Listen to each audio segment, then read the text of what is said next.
The Fringe, where we discuss lost civilizations, UFOs, cryptids, unsolved mysteries, megalithic structures, extraterrestrials, interdimensional portals, time skips, and more. Don't change that channel, because now you are leaving the mainstream and entering into the fringe. Greetings, followers. It is I, Cardinal Sin, and welcome to a very special episode of Into the Fringe, Mike Bara. And I will read his bio to you. Mike Bara is a New York Times bestselling author, lecturer, and TV personality. He began his writing career after spending more than 25 engineers as an engineering designer / consultant for major aerospace, I can't talk today, companies, where he was a card-carrying member of the military-industrial complex. A self-described born-again conspiracy theorist, Mike's first book was Dark Mission, The Secret History of NASA, co-authored with Richard C. Hoagland, which was a New York Times bestseller from Feral House in 2007. His second book, The Choice, which covers theories about hyperdimensional physics, planetary formation, conscious thought, and how they relate to the Mayan calendar, Hopi prophecies, and the current era of dramatic change, was published by New Page Books in 2010. In 2012, Mike published Ancient Aliens on the Moon from Adventures Unlimited Press, a new in-depth study of artificial structures on the moon and the secrets it has held for millions of years. In 2013, Mike returned with Ancient Aliens on Mars from Adventure Unlimited Press, which examines the hidden history of Mars and the vast ancient civilization from which once flourished there. In 2014, he published his fifth book, Ancient Aliens on Mars 2, also for Adventures Unlimited Press. And in 2015, he published his fifth book, a new book for Adventure Unlimited Press, Ancient Aliens and Secret Societies, which will reveal the link between fraternal organizations like the Freemasons and the ancient alien presence on Earth. Mike has made numerous public appearances, lecturing on the subject of space science, NASA, physics, UFOs, and the link between science and spirit, and has been a featured guest on radio programs like Coast to Coast AM with George Norrie.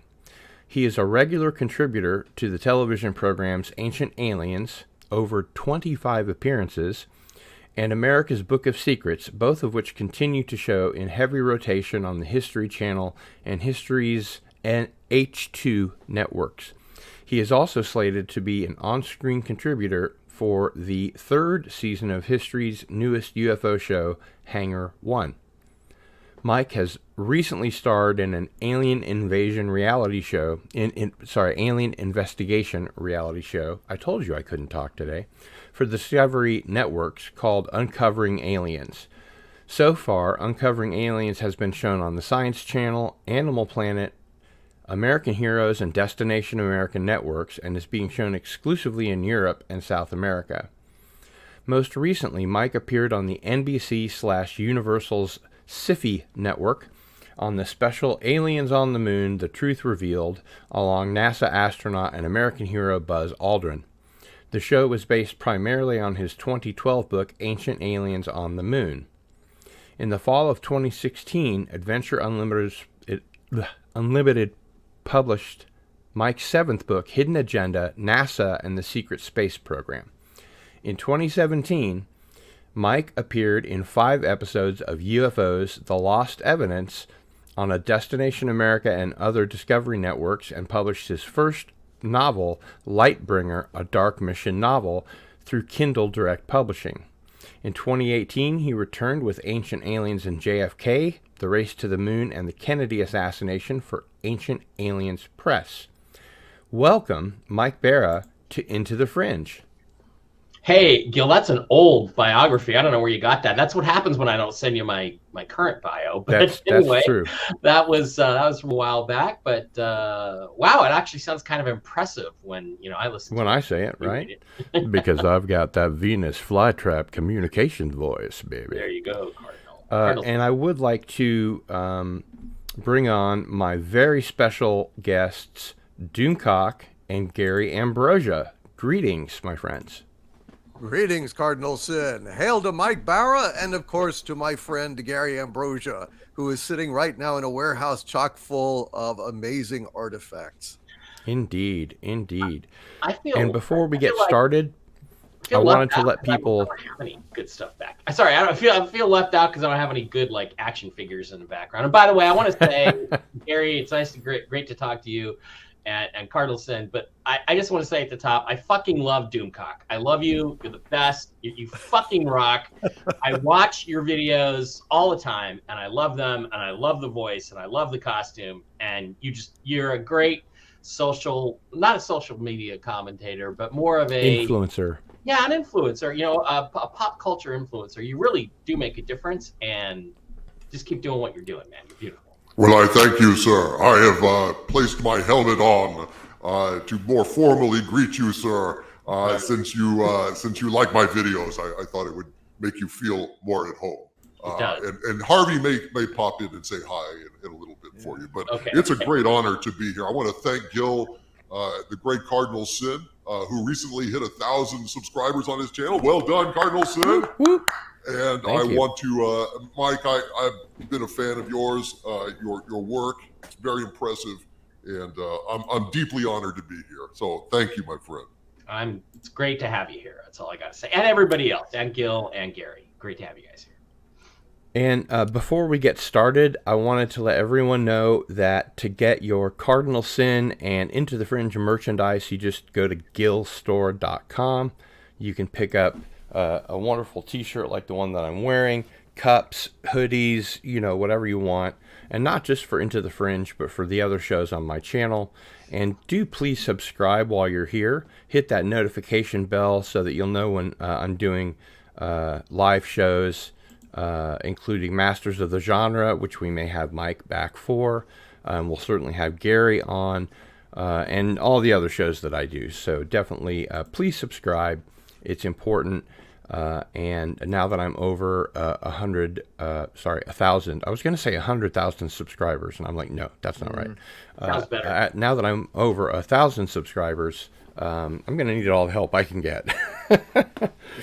So let's go ahead and see who's here. Boy, we have a lot of people here. My goodness gracious. There have been people here that have been waiting for like a day. Wow. They've been camped out. They were looking to get the best seats in the house. They heard that Gary was going to be here, so yeah. Yeah, sure. Sure. Douchebag Kylo is here. Hail. Peter Graves is here. Hello. Kim Reck. Greetings. Orville Nation. Good to see you, my brother. Gap Stargate is here. Wonderful mod. The Comic Relief Crusader. Good to see you, my friend. Herc 130. Hey, Jenny. And he is, of course, referring to Jenny Agater, who I have on my wall back there. Wow. Anti-derivative Jill is here. Hello, Jill.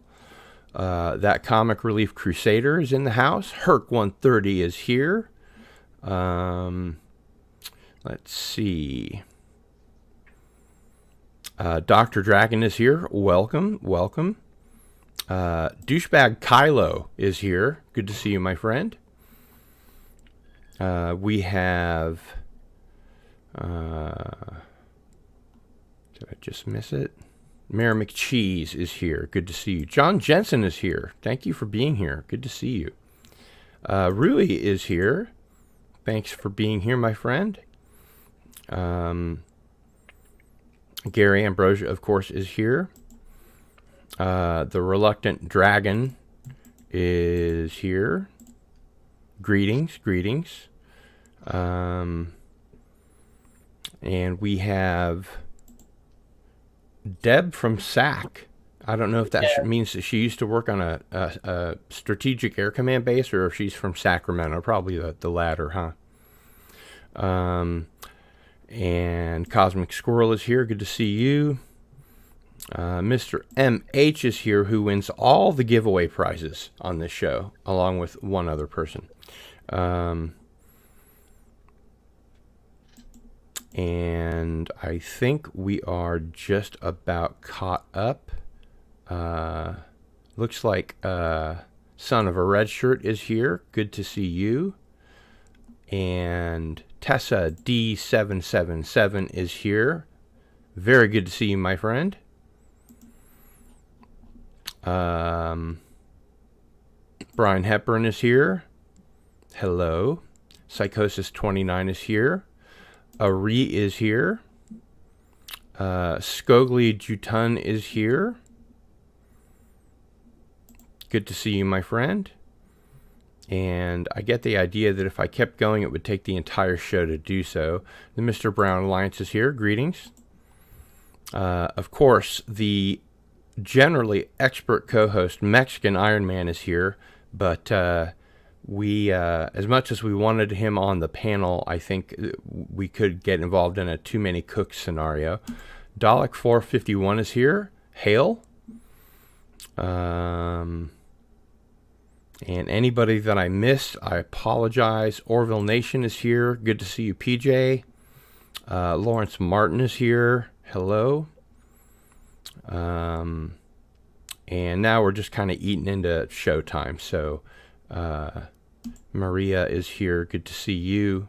I guess we could also eat into Stars and all those other streaming services. But Beth Arstead is here. Good to see her. And let's just go ahead and dive in. We will be taking questions from the chat in the second hour.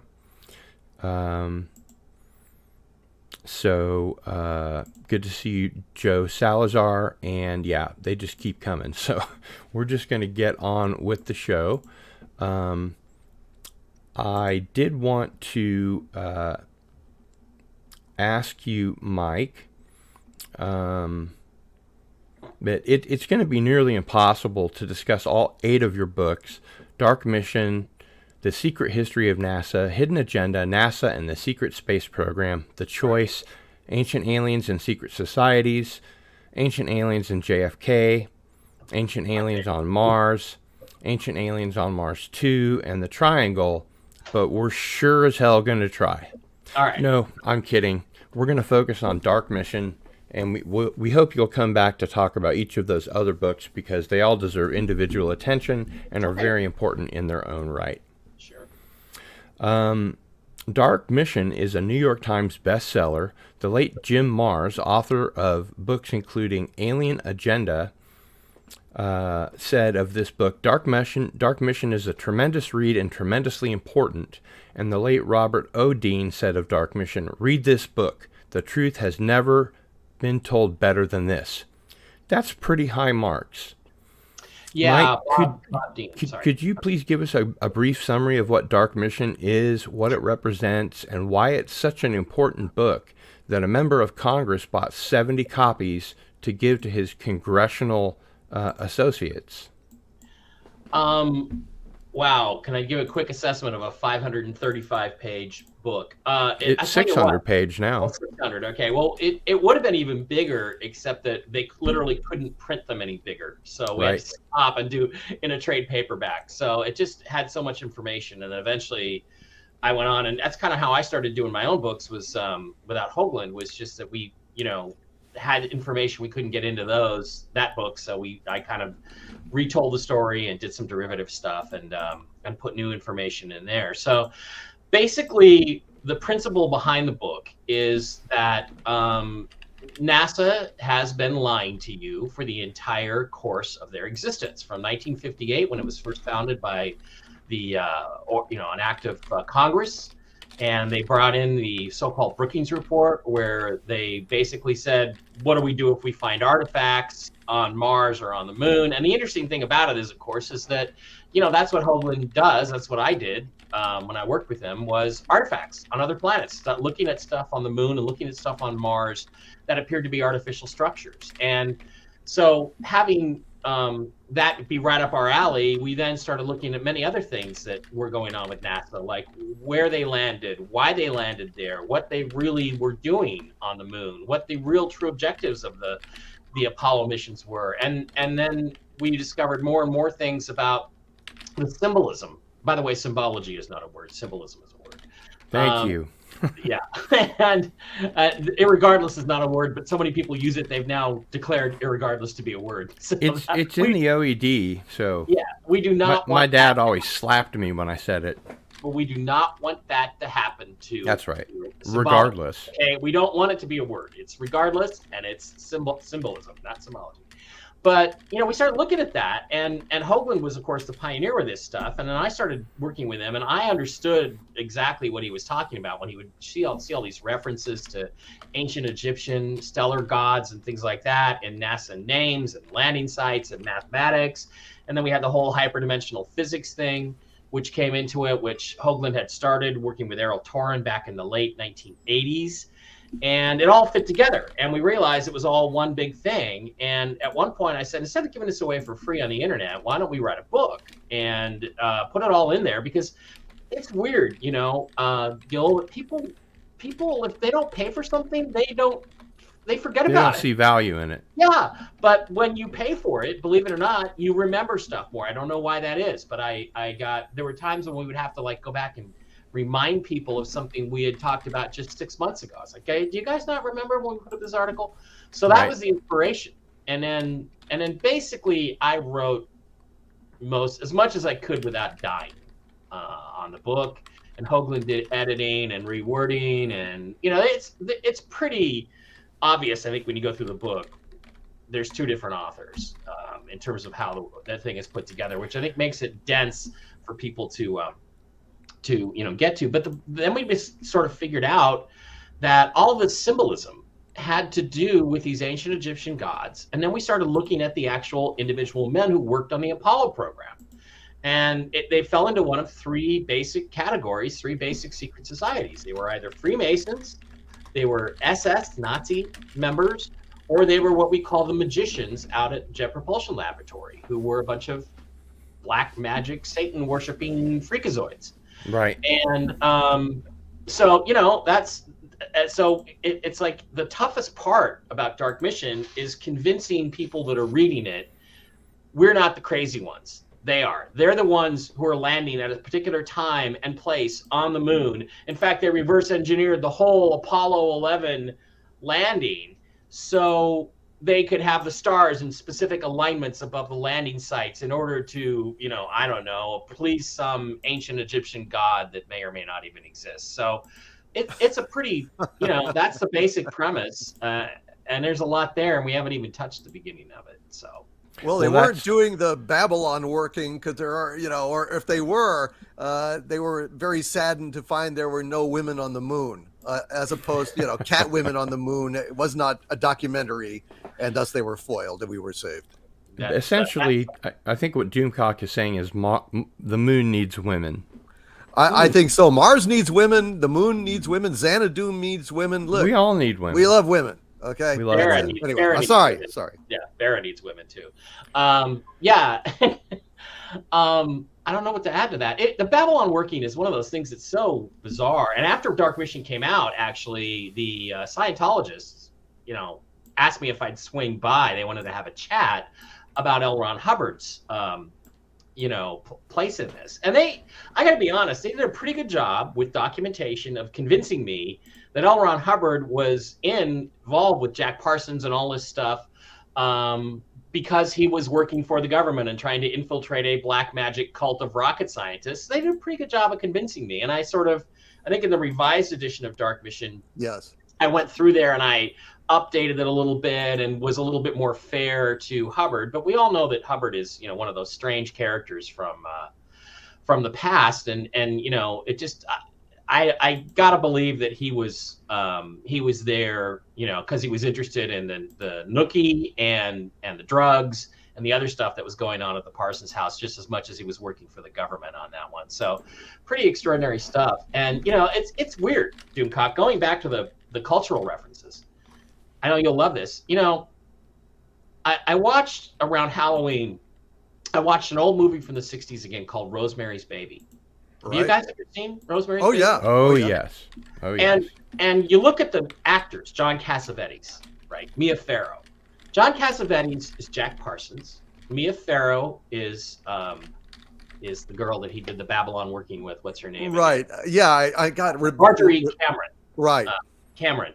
And there's an L. Ron Hubbard character who wears the ascot, looks like L. Ron Hubbard. There's an Aleister Crowley character who dresses up in his freaky outfits. And I'm like, all this is the Babylon working transferred in terms of place to New York City from Pasadena. And because that's what they were trying to do. I mean, people don't understand the guy who invented solid rocket boosters, Jack Parsons, and helped found JPL on Halloween, 1936. Jack Parsons Laboratory. Right. Jack Parsons Laboratory, JPL. This guy was a freak who was trying to have sex with Marjorie Cameron in order to create the Whore of Babylon, who he then intended, his own daughter, who he then intended to impregnate when she was old enough and give birth to the Antichrist and destroy the world. Those are the people that founded NASA. Oh, thank you for that, guys. Yeah. And I'm not even going to, I don't know, Jack. I think it would work better if you actually had sex with Marjorie, in the birth canal. You would have done a better job of getting her pregnant. It probably would have. So you're saying that Ira Levine, who wrote Rosemary's Baby originally, Ira Levin, actually knew about these details and was consciously popping this in, or is it a cosmic synchronicity? Categorically, he knew. Categorically, he was telling the tale. I mean, again, look at Jack Parsons and John Cassavetes from that movie. They are twins. Very much alike. Wait. Jack Parsons is in Rosemary's Baby? Well, no. He's saying John Cassavetes looks a lot like Jack Parsons. He looks exactly I see. like. Yeah, and it looks very much like him. There's pictures of Marjorie Cameron with the short red hair, exactly like Mia Farrow in that film. And the other guys, you can clearly say, oh, that's L. Ron Hubbard, looks exactly like L. Ron Hubbard. So they sort of retold the tale in a fictionalized way. But it's all true. It was all real. A lot of people in Hollywood knew all about this shit because they were going to that house and having some fun on the weekends. I know CBS All Access tried to do a show about Jack Parsons, but it was so slow. I met the actors. I felt that it was so slow. I just stopped watching it because I just got bored. I got so bored. It was, but I've been very interested in Aleister Crowley. I've read a lot on him. In fact, he contacted me in a dream. It was the damnedest thing. You never told me that. Yeah, the weird thing is, I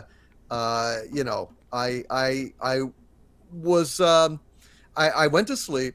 I had this very strange dream about seeing, I think they were linked. It was objects in the sky at night. I went in my bedroom in the dream, and then all of a sudden it was daylight.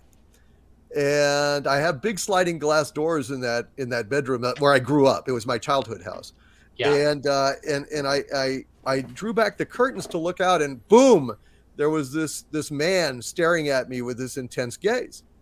And I woke up, and then I was like, wow, I can't go back to sleep on that. So I picked up this You're Being Lied To, a disinfo book, and I opened it up, and boom, directly to this page where a picture of Aleister Crowley was staring at me, the exact man that I had seen in my dream. And Crowley was a fascinating character.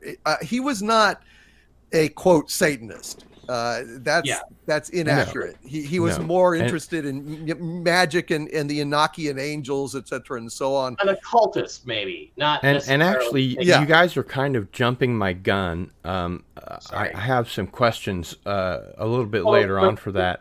Before we move on from that, I do want to share. I do want to share something. I can't really. I guess I could share on the screen if I was willing to go find the picture, but I got it on my phone. But you also know this, right, Doomcock? This is Aleister Crowley and Barbara Bush, and she's his daughter. So what? Really? Yeah, I did not know that. Are you serious? And this is something I didn't get in the Dark Mission, but again, look at them. You can see that they're their mother and daughter. Are you and fucking kidding me? You No, mean I literally? Never knew that.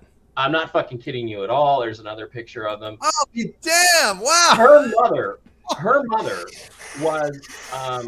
was in Crowley's circle of influence, hanging out at his London mansion in the 1920s, banging, with the orgies that went on there. And again, we're talking about NASA here, folks, because ultimately this all tracks back to NASA. Right. Having a sex with everybody there, she got knocked up. What was her name? Pierce, and was brought back to America. Jack Pierce. Baby, and the baby was Barbara Bush, who was then married off to George Herbert Walker Bush, also known as George Scherf, who was the son of a Nazi high-level naval officer. And I've got a picture. I don't know where I don't think it's on my phone. And of course, George Walker is one of his ancestors. Right. But actually, he's the son of a Nazi, and was brought to America in like when he was 14, when Germany was Yahtzee schmatzy. And well, actually before the war, so it was in the 30s. And he's not Prescott Bush's son. He's not. There's pictures of George Herbert Walker Bush and Prescott Bush side by side. They don't look anything alike. So placed into that family, put into the CIA, into the presidency. Didn't have anything to do with Kennedy's assassination, which, by the way, was all about Apollo and the space program. And hi, Victoria. And this thing is all connects, and it's all these weird cultural things that all come into this pattern. But yeah, that I just wanted to point that out about Crowley. I had no idea. Crowley was a huge influence, of course, on Jack Parsons, who was a huge influence on NASA and basically invented the solid rocket booster. Yeah, and Crowley was an amazing figure in history. I mean, he really was. I mean, I read his biography. I mean, he walked the length of China. He was a mountaineer. He climbed. He was that classic mold of the British adventurer, at the turn of the century. He was also a double agent for Britain against the Nazis. Yep. Yeah. He fed the Nazis a lot of fake occult information when they were trying to get the Spear of Destiny and stuff like that. And the Nazis, why do they matter? Well, they matter because the Nazis worked their way into NASA in the 1950s through Werner von Braun and Kurt de Boos and a bunch of other guys who were working at NASA at the time. And we didn't have an American rocket program. We had a German rocket program. We would have never made it to the moon without the Nazis. And somewhere in here, maybe I've got von Braun in his SS uniform, which, by the way, my co-author Richard Hoagland is the guy who found that picture of von Braun in his SS uniform at his induction with Goebbels, who was his best buddy. They were pals. They were mein Freund. Oh, well, that was the case with a lot of people. Back when the Nationalist Socialist Workers' Party was in power. Or not Goebbels, sorry, Himmler, not Goebbels. Before the meteoric rise to power, there were a lot of people in the United States and in Britain and in Europe that were pro Hitler or pro-Nazi, because after all, people tend to forget that with all the horrible things he did bolster the German economy so that it was the biggest economy in Europe before he attacked Poland. Yeah, and the other thing too is people don't know this, but if you look at who Hitler was after, all their Nazi, their documents where they talk about what they're going to do to clean up Germany, the Jews aren't listed first. The Freemasons are. The first thing he did is he killed all the Freemasons, and then he went after the Jews, and then he went after the Slavs and the Hungarians, like I am. I'm technically, I guess, 50%.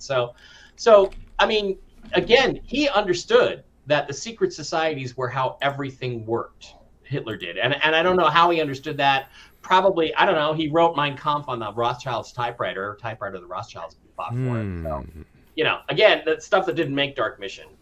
So yeah, it's quite amazing stuff how all this the scientific, the space exploration, and the political all connects, and that's what Dark Mission tries to do in one massive 650-page volume.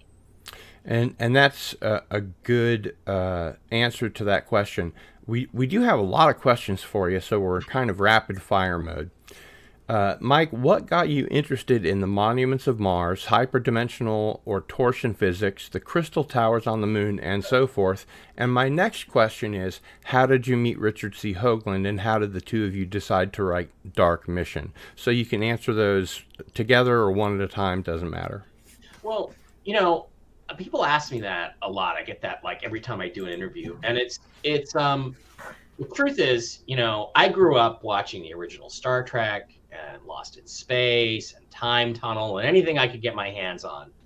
My first earliest memory, I think I remember little tiny black and white TV seeing something about the Kennedy funeral, President Kennedy's funeral. But I know for a fact, my first real memory that I can say, yeah, I remember that, is watching a Gemini Titan rocket launch, black and white on TV before we even had color TV in the early 1960s. But the truth is, it wasn't any of those things that made me interested in space. I was interested in those shows because I basically was born this way, fascinated by aliens and space and life on other planets and all that stuff. I was born that way. So that's what got me going. And then the Hoagland thing, I was very interested in UFOs, and I read Whitley Strieber's books, and they terrified me. And I had a lot of interesting experiences growing up, dreams and things like you talked about, Doomcock, that are, that I remember that seem a little weird in retrospect. But what I liked about Hoagland's work, I guess I was working at Boeing in the 1990s, and a bunch of my classmates, well, not my classmates, my coworkers, were at lunchtime. They were in watching some presentation in this room, and they were all Christian. They were very serious people, but they were watching this presentation on a old VHS video machine. And I walked in, and there's this guy at the UN talking about the face on Mars. And I went, well, wait a minute, I remember the face on Mars from 1976. It was in the newspapers, and it looked like a face. And they said, oh no, it was just a trick of light and shadow, and it all went away on the next orbit when we took another picture. The problem is, of course, is that on the next orbit, the Viking probe was nowhere near Cydonia, where the face on Mars is located, and it was dark. So there was no second picture. So that was a lie. And once he explained that, I said, this guy is really smart, and he thinks like an engineer. Hoagland has a brilliant mind. Look, honestly, not to sound arrogant, I'm going to sound really arrogant, but when I walk into a room, I feel like I'm always the smartest guy in the room. That's how I feel. I'm probably wrong, but that's how I feel. Certainly about certain subjects. I never felt that way with Hoagland. I mean, with Hoagland, I'm always like, this guy's smarter than me. So I would listen to his tapes and lectures and everything, and then he started bringing on this guy named Ken Johnston, talking about, and that was Ancient Aliens on the Moon. I don't think I have a copy of that one. And he was talking about pictures that Ken had preserved. Ken worked at NASA in the 1960s, and he had been told to destroy. He had 4 copies of every print, every 8x10 glossy taken by the Apollo astronauts during all of the Apollo missions. So it was thousands and thousands of photographs. And he was told to destroy them. He was ordered to destroy all of these. Oh, Jennifer Faladorian, I love you. That's my friend Jen. She's on my show on Mondays, Wednesdays, and Fridays, and we do a lot of remote viewing stuff with Jen. She's pretty smart. Where can we find your show, by the way? Oh, the best place to go is mikebara.blogspot.com. I usually post a link there every day. We stream to YouTube and Rumble, but what happens is, because of the political nature of what I post sometimes, like I say things out loud, like, that kind of thing. I take them down off YouTube, but I always put the link there to the Rumble channel. And the Rumble channel is Real News Live. You can go there, or you can look up Mike Bara 3 or Mike Bara 333. I'm on about my 5th YouTube channel now, 5th and 6th YouTube channel. So, the thing about Hoagland's work that caught my attention instantly was, you can prove this. This is not lights in the sky. Like yesterday, there was a video at the congressional hearing of something streaking by a fighter jet, right? Which I actually think is a fighter jet streaking by something else in the air. And I think, based on some screen caps that Jason Gleaves did, who, by the way, Jason, you did a great job. You rock. He is awesome. I think it's a helicopter from behind with a heat source. But anyway, I am totally enamored, by the way, of his representation of. Is that the Pascagoula aliens?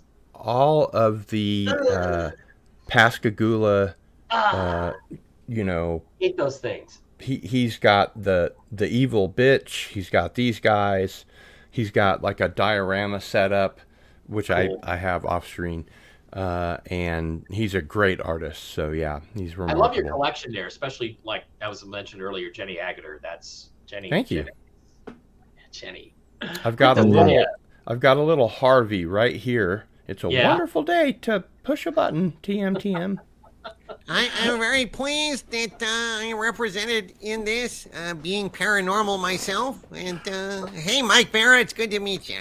You too, Harvey. I enjoy your work, and I wish Doomcock would let you out of your prison, but I think that would be very dangerous for the human race. So. It would indeed. Well, could be. Yeah, could be. But anyway, could be. I like the Pensacola, Pascagoula alien, whatever. That was pretty cool. The guy with the little pointy nose and pointy ears.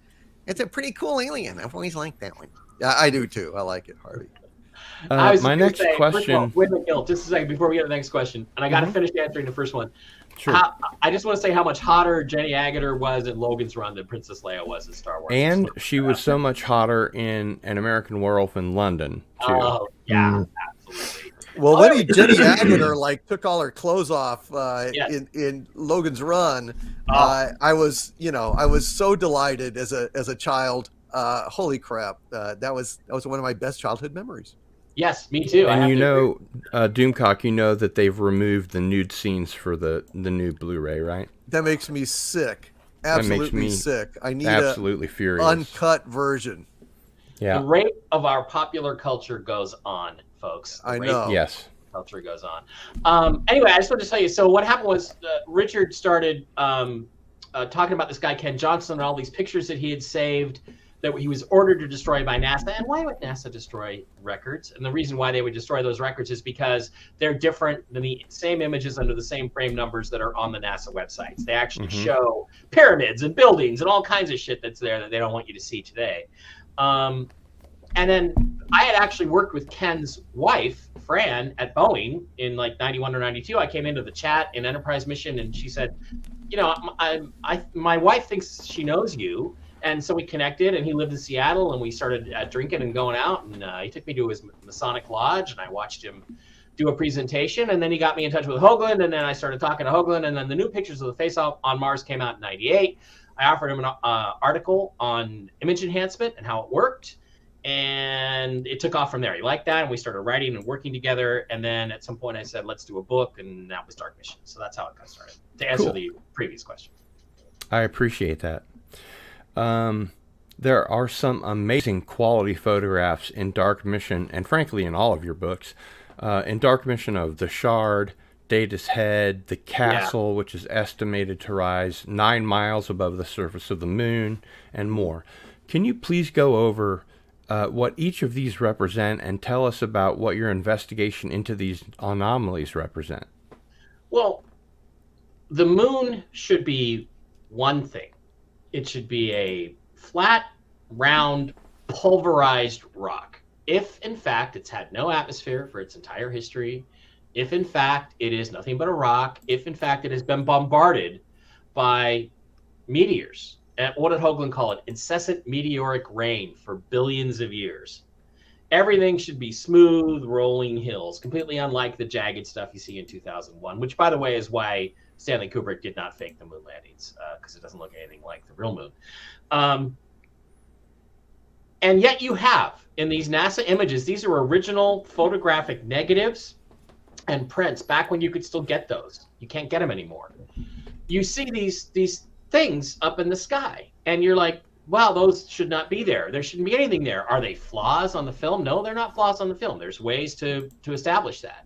They're really there, and they're reflecting light, and the light is bouncing around, and there's color in there, like they're prismatic effects. And at some point, Hoagland said, hey, there's some sort of crystalline or glass-like structure all over the moon in all kinds of places, especially in Sinus Meta E, where we lost a surveyor that was coming in for a landing, and then it went splat against something and disappeared. And this was it was like a meteor shield that had been constructed as if it was an atmosphere over the moon by somebody at some point in the past. Now, before you get all crazy about glass, remember, glass is only fragile on Earth because it has moisture in it. The glass on the moon has no moisture, and in a vacuum, it's about as strong as steel. So imagine having something as light as glass. I don't have anything glass. Oh yeah, my glasses. Having something as light as glass, right? But as strong as steel. And that is the perfect thing to make a meteor dome, a meteor protective structure out of on the lunar surface, which we think is exactly what somebody did. And in fact, NASA's own studies say, oh, well, if we're going to put people on the moon and have a permanent base, we need to make protective structures out of lunar glass. So, Sinus Medi seems to have what's left of a cube of layers of glass-like material on it. Right. What do you think prevented the Apollo missions from landing in such a bombed-out glass structure? Well, we went there. First of all, Sinus Medi was going to be the landing site for Apollo 11. Ah. The problem was that I think when Surveyor 4 went splat against this stuff, they decided they couldn't do that. Apollo 11 is the Sea of Tranquility. I think with all the unmanned probe, the lunar orbiters, the Rangers, and all that stuff, that they were able to map pretty well where this stuff was, and it really corresponds to the dark areas on the surface of the moon, so-called Maria. And that's because the reason why those areas are dark is because the light is having to go through layer after layer after layer of this stuff and then bounce back to the imager, to the camera. And that's why it looks darker, because it's going through all the stuff, as if you were to flash the light, a bright laser beam or something, not a laser, but into the ocean. That's why the oceans are darker than the surface when you look at the Earth, because the light goes deeper before it bounces back to whatever the instrument is that's recording the image. So they were able to figure this out, and it's really interesting if you look at the landing sites. Apollo 11, Sea of Tranquility, middle of nowhere, happens to have a great, perfect Masonic alignment of the Sirius, which is Isis, and Orion's Belt, which is the great god Osiris of the ancient Egyptian stellar religion, which, by the way, Farouk al-Baz, an Egyptian, is the guy who picked all the landing sites, and his father was an expert in that ancient stellar religion, which is one of the things we talk about in Dark Mission. Gee, isn't that a coincidence? So they landed there in Apollo 11 in the middle of nowhere, but with this great stellar alignment where the gods would oversee their endeavor, and then Buzz Aldrin performed a Masonic ceremony in the lunar module before he and Neil Armstrong went out and did the first moonwalk. And by the way, do you know why Neil Armstrong was the first man on the moon and not Buzz Aldrin? My understanding is that Buzz Aldrin had to lower the camera arm. No, what they say is it's because of the way the hatch opened and the positions inside the lunar module. In reality, there was only one camera, one photographic camera, and Buzz Aldrin's job was to go out, Neil Armstrong's job was to go out and take pictures of Buzz Aldrin, the first 32nd degree Scottish Rite Freemason, to walk on the surface of the moon. In fact, every Apollo 11 image of astronauts on the moon are of Buzz Aldrin. There are none of Neil Armstrong. Of course, Gary Ambrosia will be the second 32nd degree Mason on the moon. I doubt that, buddy. I'm sure there's been a whole bunch, and probably long before Buzz Aldrin. They were probably there long before. Awesome. Oh yeah. Oh yeah. I forget the question, but I was going somewhere with that. Hey, Mike, I've got a question. In the book, you guys had mentioned the coating that was lined on the astronauts' visors, and the reason why they had lined it. But you'd also mentioned that there might be another reason, so they could see different light frequencies that wouldn't be seen by the human eye. Do you think that they lined the Hasselblad cameras with the same coating? They did not do that we know of. Okay. We know a lot about the Hasselblad cameras, but what they did, of course, was, remember, I don't think on these missions, and what I was going to say was with Apollo 12, the second landing, they had sent Surveyor 2 down through all this stuff and successfully landed. That's why for Apollo 12, which was a real salvage mission, they actually landed in the same location as Surveyor 2, where there were these ruins, and they went exploring. That was the reason they did that with Apollo 12. That's how they found how to get through all this stuff, was they used these landers, these surveyors, to sort of look at these areas and figure out where they could go and where they couldn't go.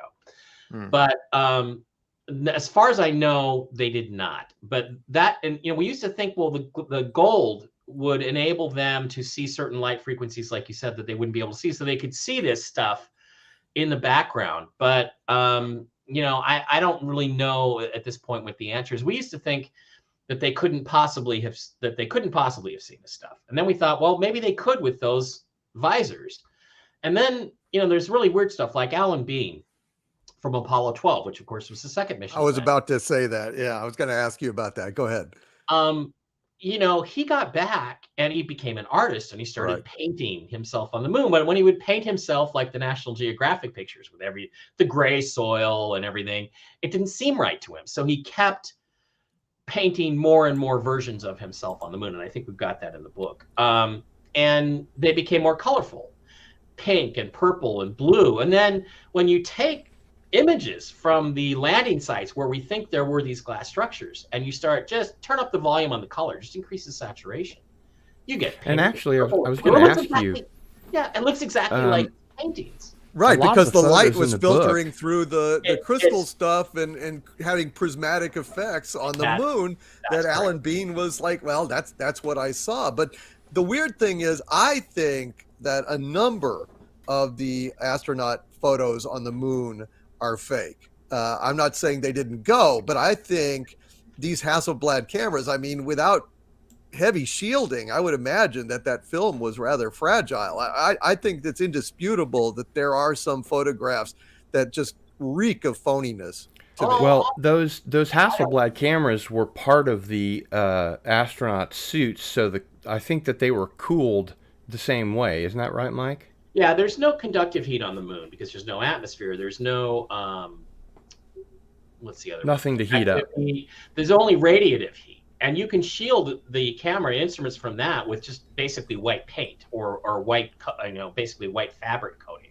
And the film was super specialized film that they had for those. In fact, the cool thing about the film that's really interesting is they made this film, and then when they were done with the Apollo missions, they basically burned all of the specs about it and tore the lab apart and never made that film again. So the film, Hoagland said he got a roll of it once and was given a camera because he was working at CBS News at the time. And he said he couldn't take a bad picture with it. You literally could not take a bad picture with this stuff. It was incredible. And that's how they got all this detail of the over the horizon types of structures that were at so many of the landing sites. So the film could survive those conditions. When you're in the sun, I think it's about 250 degrees Fahrenheit in the sun on the moon. Yep, 250 to negative 250. Just the white fabric or the white paint would reflect enough of the heat away that you wouldn't really have a problem. So. Well, I'm just talking about regular radiation. I mean, you can't put those old films through an X-ray machine without it getting fogged. Yeah, I mean, I don't know what the explanation is, but when you have rocks with the letter C on them, you have the obviously phony lighting of pools of light that spill out. The letter C is a hair on the negative, not on the negative, but on the print. I've gone through that. I think that's in Ancient Aliens on the Moon, which I don't have a copy of. Might even be in Dark Mission. But the letter C is a hair. And I'm pretty well established that from looking at it appears on several documents, though, doesn't it? Well, yeah, but the thing is they tended to reproduce things over and over again without really looking at maybe them. On the same machine. And it's, actually, yeah. My next question for you, that I'm aware of. Only one. The next question I was going to ask you, Mike, is that a lot of the photos in the book that I mentioned that were really good, they're taken from high-resolution scans a NASA employee took home to archive for 30 years. That was Ken Johnston, That's right? Ken, right. Yeah. And not only side by side with the lower resolution photos, isn't it true that there was an employee at NASA whose job it was to airbrush out these kind of anomalies? Well, I don't know that person in particular, but Ken tells a story that when he was working at the Lunar Receiving Laboratory, this is what he did. Originally, he taught the astronauts to fly the lunar module. That was his original job. He was a trainer because he was been an F-4 pilot in the Marines. Right. And then he worked at the Lunar Receiving Laboratory as contractor. And if you've ever worked in aerospace, you all know contract work pays really well. And that's really cool. But he had to take a shortcut to get to a meeting one time. And he went through the Lunar Receiving Laboratory photo room. And he said he saw 2 or 3 artists sitting at tables using airbrushes on negatives to airbrush shit out of what was on. Now, You might do that. You might, back in those days, you might do that on a print that you were going to send to Life magazine or Look magazine, because that's the way everybody got their pictures, to clean stuff up. And that's a lot of stuff with the crosshairs and things we hear on some of the moon landing hoax sites where that stuff gets mixed up. But you never alter the negative, because this is a scientific exploration, and that's your original source. So you're saying that she was working with the second generation print? No, possibly working with a second generation print, and or stuff was airbrushed. And by the way, in terms of the radiation affecting, again, the radiation is not very intense unless you have a solar flare on the moon. Right. Once you get through the Van Allen radiation belts, and I did a show called Truth Behind the Moon Landing. I don't know if too many people saw it in 2019 for the Science Channel, where I played the crazy conspiracy guy and had to say all this stuff that I didn't believe. But Doomcock, look, they paid me, and I asked them, "Are you going to pay me?" They said yes. "Are you going to put me on TV?" They said yes. I said, "Okay, what do you want me to say?" So I actually tried to make it more like, not like I believe this, but more like, well, the conspiracy community thinks that Stanley Kubrick. Because NASA had a scientist that was there to debunk all those, right? Well, yeah, they had. So you were just kind of helping him along. They had Leland Melvin, the dumbest astronaut in history. Did I say that out loud, Leland? Sure. Yeah. And they had Phil Plait, who I despise. Oh, the bad astronomer. He was but the thing is, I could have been the scientific advisor, but they didn't want me for that, because I think I know more about the moon hoax theory than anybody else on the planet, frankly. Yep. But that's my opinion. I don't think we didn't go. I think we did. Yeah. My feeling is that probably the photography was so poor with the, in certain, like they wanted the glory shots, like that wonderful shot of the astronaut standing there, with the flag that's, on the cover of Life and stuff. The spill of that light looks phony as hell. Yeah. No, it's a different one than that. That one looks real. Right. But I think sometimes they didn't come out. That's all I'm saying. I do believe we went. It could be, but again, you can protect from radiation pretty easily. We did a thing on episode 2, I think, of that series, where we talked about the Van Allen radiation belts, and hell, plexiglass will block about 99% of the radioactive particles in the Van Allen belt. So there's so much misinformation about the radiation and stuff. And granted, you don't have an atmosphere to protect you, but there are ways to shield stuff. So they were able to do that, just to close it out. And hey, Doomcock, send me some of those pics you have questions about. We'll look at them. Maybe they're ones I haven't seen yet. We'll talk. Sure. Yeah. No problem. Yeah, Plate is worse than Neil deGrasse Tyson. No, actually, Plate is better because he's not a rapist. Did I say that out loud? Okay, let's back up a little bit, Mike. What is the mathematical message of Cydonia, the face on Mars, and the complex at Cydonia? Wow. Well, this is without going into the history, which you can read in Dark Mission or Ancient Aliens on Mars. Basically, there's these pyramids and buildings that appear to be aligned the way pyramidal structures and pyramidal complexes like Teotihuacan and Giza are aligned here on Earth. And when Hoagland and Errol Torren went through it and looked at this gigantic pentagonal pyramid, the thing is 1.5 miles tall or something like that, worked out this mathematics. It was actually Errol Torren who did it, who was an expert in looking at satellite images and determined whether stuff was artificial and camouflaged or whether it was just natural. They worked out all this math, and the simple message seemed to be something about tetrahedral geometry. Tetrahedrons circumscribed by a sphere, for instance. And Hoagland then dug into all this old topology stuff that was really abstract mathematics, which he understands. I don't do math. I try not to do math. I'm told there would be no math. I was told there would be no math. And there's no math. There's no math.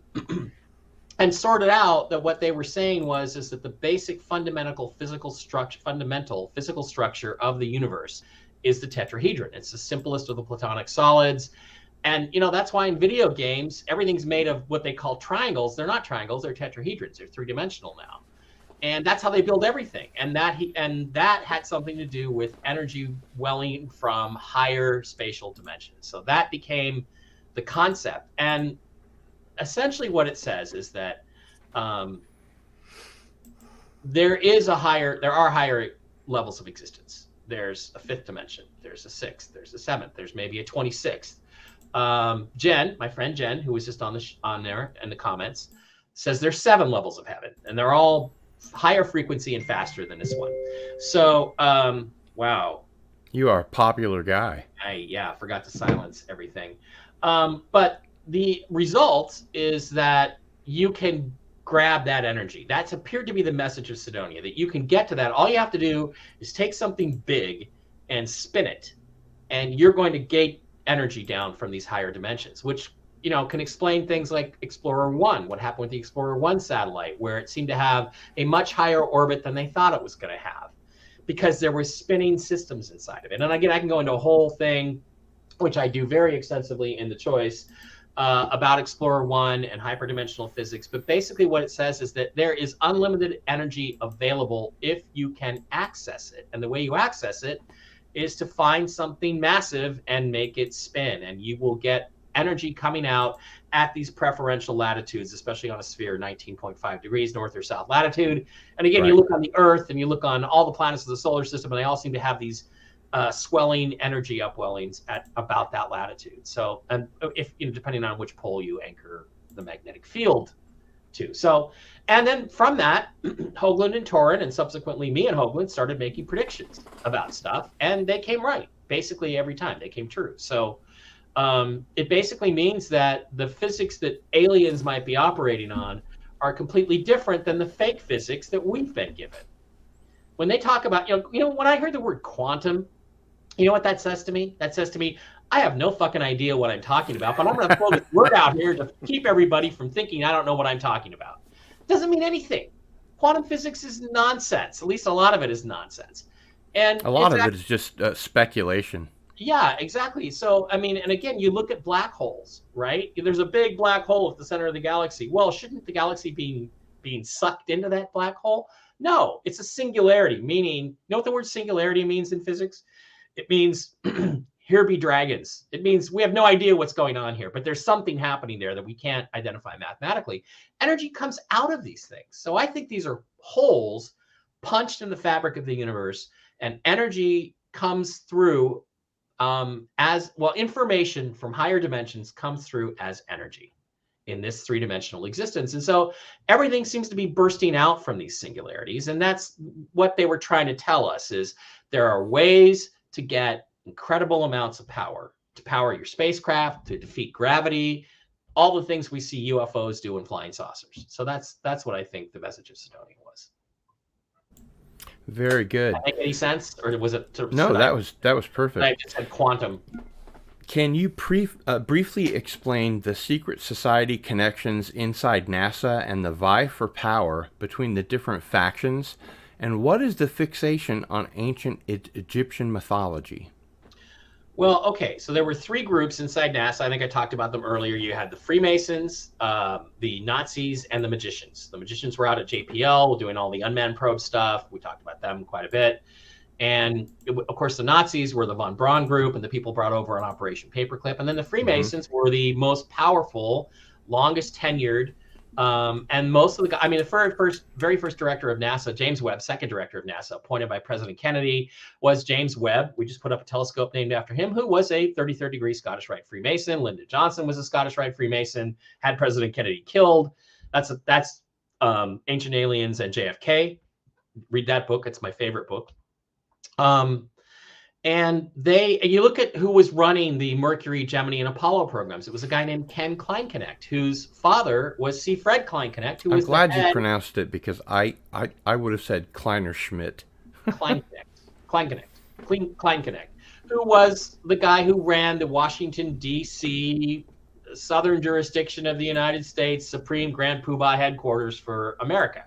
Mm-hmm. So his son was running the Apollo, Mercury, and Gemini programs within NASA. There were many other Freemasons. How they were all linked together, the magicians, the Nazis, and the Freemasons, is that they all believe the same basic thing, which is that we are descended, at least white people apparently in their way of thinking, are descended.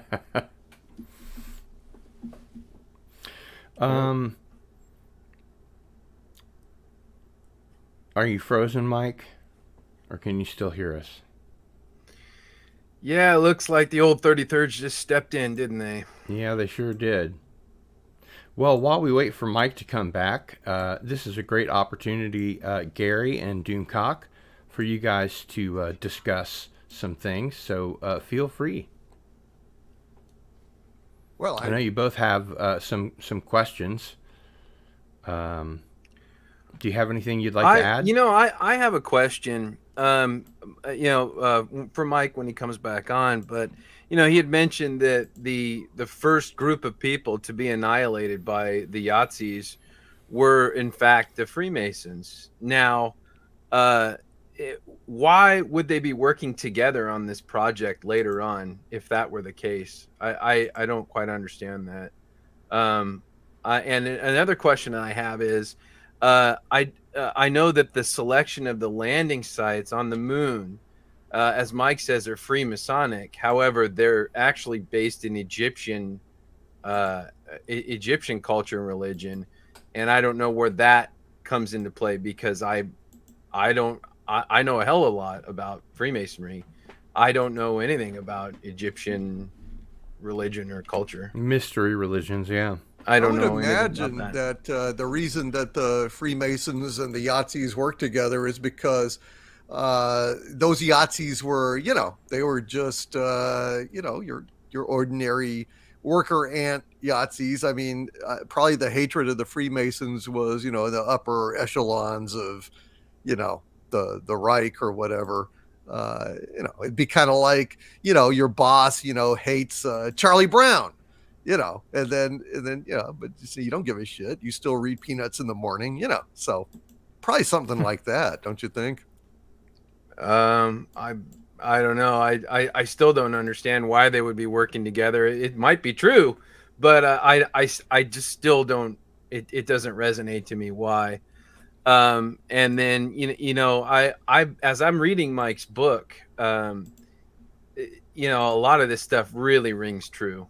I hadn't read it before, and a lot of the things that he was saying and that Richard Hoagland was saying and the questions that they were asking were way beyond the time that they were asking. And when people nowadays, we've been trained a little bit better on how to think about these things, how to think scientifically about questions that we can't answer. And both of these guys were really intelligent in the way they approached it. And they were so frequently, and might I add, very rapidly shut down by so many critics. And what does that tell you? I'm a firm believer in what I've read in these books. And I was very educated on all the things that I've been reviewing before this show. Yeah, it's really interesting. Yeah. Very, very good book. And when he comes back, I want to back up to the castle that's hovering 9 miles above the surface of the moon. I mean, so is it attached in some way, or is it actually just floating the fuck up there? And if it is, then I mean, that's bizarre to me. It is bizarre. It looks like it's designed by H.R. Giger, doesn't it? Yeah, it's very bizarre. There he is. Hi guys, sorry. We've been having some windstorms here, and I was going to tell you guys, I don't know what I thought the 21st century was going to be like when I got there, but I'll tell you what I didn't think. I did not think power lines were going to be strung from dead tree to dead tree to dead tree above the ground. Yeah. So, I mean, good God, or at least be buried. Yeah, it's like, come on, guys. So I used to live in a nice neighborhood where they buried all the power lines, so tornadoes and everything could come through. I live in Kansas, so I'm right in the middle of Tornado Alley, but well, maybe we wouldn't have this problem if they hadn't screwed Tesla and taken his research, because apparently he had limitless wireless energy. It's sad. Well, you know what Westinghouse said about that, Doomcock, right? Probably off with his head or something. No, he said, if we can't charge for it, what's the point? Right. Yeah. Fucking idiots. We can't make money off of it. By the way, do you know who the research scientist is that went and took all of Tesla's papers when he died and classified? Wasn't it Edison? A dead giveaway, if you'll pardon the pun. Yeah, his name is John Trump. He's the wow. He's the uncle of Donald John Trump. Interesting. Which may explain why Trump talked about aliens quite a bit back in the... We're in the second hour, which is when we take some questions from the chat. And Ari asks, the predominant narrative about the Apollo 11 landing is that Armstrong had to take manual control and landed a long way from the designated landing zone. Doesn't that change the alignment for the ritual, or was that on purpose? It does, and it was on purpose because they were in the wrong spot. And the only place, literally, if they'd been a mile further away, they could not have performed the Masonic ceremony 33 minutes after they landed and all this other bull. And Buzz Aldrin took a Masonic ceremonial apron with him in his personal preference pack to the moon. You don't take a ceremonial apron with you to the moon if you're not going to perform a ceremony, which he admitted he did in 2 of his biographies that he wrote. And, wines, chalices, which is an offering to the great Egyptian god Osiris. That's what it started out as. It's now called a communion ceremony. The Catholics adopted it later on. So, the reason they had to do that is because they were in the wrong place for all those alignments to work at the precise time, which was the whole point of Apollo 11, is to anoint the Apollo 11 Tranquility Base as a Masonic temple. So, and how do I know that? That's how I know that. We couldn't quite see that, Mike. Let me make you big here. Yeah, my super muscular, gym arms there. You can tell. Hang on, I'm getting to the place where I can do that. I think there's a story behind that, but it involved Vegas, a U2 concert, and a stripper. It sounds good. Those are the best kind of stories. Absolutely. But it's funny. I literally just woke up the next day with a tattoo, and she said, "Yeah, you kept saying, oh, I'm gonna fuck with everybody and get a Mason tattoo."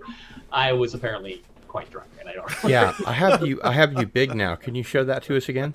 Yeah, it's just a. I just got a Masonic G tattoo. That's an Ouroboros from Millennium. Yes, Millennium. And that, and Love then on the other side, I got a 33 in a triangle. Yahweh. I should have gotten it. As in Aramaic instead of as a tetragrammaton, just because it's the name of God. And then aliens. I got that one in South Carolina when I started doing Uncovering Aliens. Maureen Ellsbury and I went out and I got a tattoo just to commemorate my first live action, real life kind of TV show. So, as opposed to just being a talking head, right? Let's see here. I'm going to go ahead and. I'm not a Freemason, although I've been offered several times, and I will do it probably at some point. I would like to join. I think it's a great organization, but I am not a Freemason. Jordan Maxwell. I don't know if you guys know him. Heard of him. Several times offered to bring me in, and I just said, I don't have $500 I want to spend on that right now. Mike, if you're really interested, just give me a call, man. I will. I think it would. I think it's an honorable organization. Ken was, and again, when we talk about a Freemasonic conspiracy or whatever, I'm only talking about a very tiny percentage of the 33rd degree of the Scottish Rite at the very top, out of the Washington D.C. Lodge. Yeah. That's the conspiracy. The rest of it, I don't know any. Everyone I've ever met has been a great guy. So. That's my perspective. Absolutely. Gary had a good question earlier while you were blanked out, which was basically, if it's Freemason ritual, then why are they so obsessed with Egyptian gods, which really don't figure into Freemasonry? Doomcock, you are a psychic. That was my next question. Awesome. Doomcock stole this question.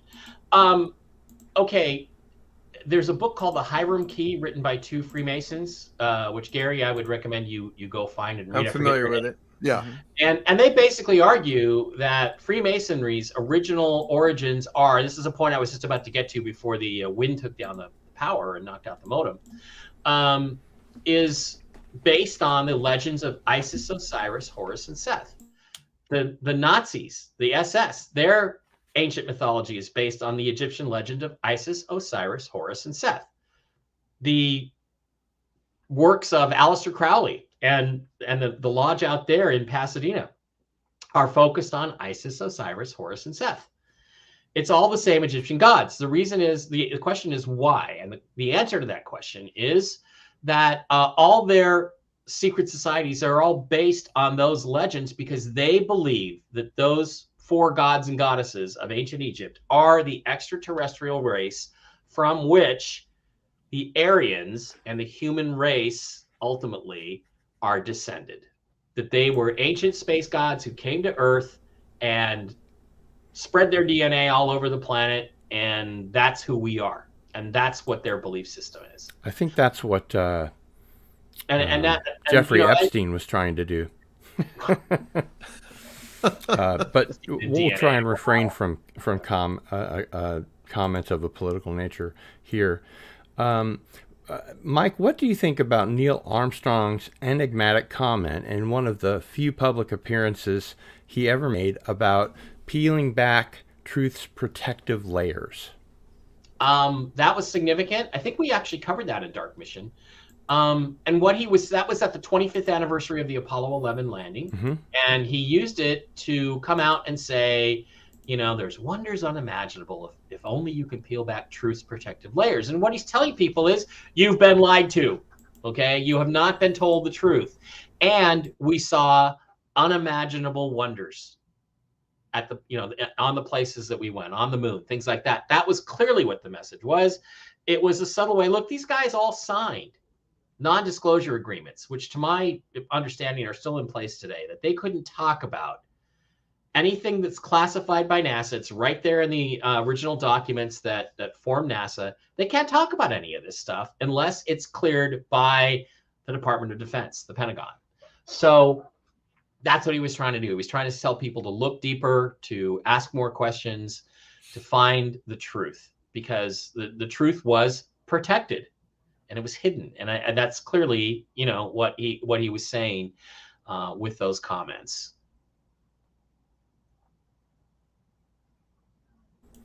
Very good. I just wanted to mention to Gary, I apparently failed to send him the document that had my questions in it. So check your email, Gary. Oh, okay. And what can you tell us about the well-maintained and only machine that can play some 700 tapes of HD color footage taken on the moon, and the convenient disappearances of said machine and of the tapes just before the 40th anniversary of the moon landing? Well, they don't want you to see what they saw. One of the things we talk about in Dark Mission, right there, one of the things that we talk about is how the cameras got better and better.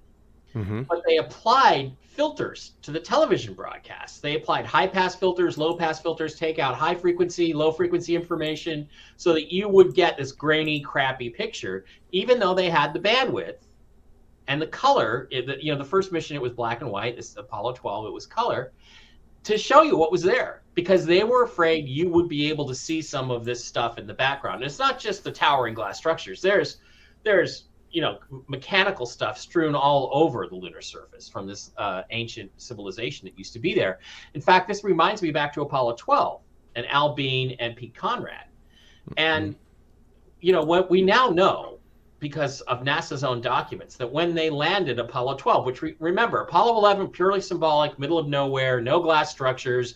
Let's do the moon thing. Let's consecrate it as a Masonic temple, get back home and tell everybody we did it. And that's one small step for man, one giant leap for mankind, which, by the way, only means things in an Anunnaki kind of ancient aliens context. But anyway, only means anything significant.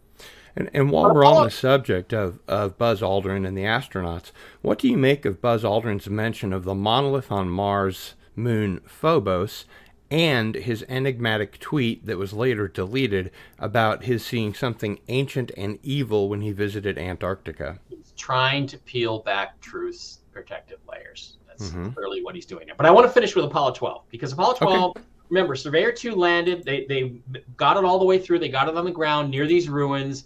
They landed, then Apollo 12, the second landing mission, in basically the same spot, within about 100 yards. So they knew they could get through and land there and go exploring and retrieve technology. It was the Apollo missions were salvage missions to bring back this ancient alien technology.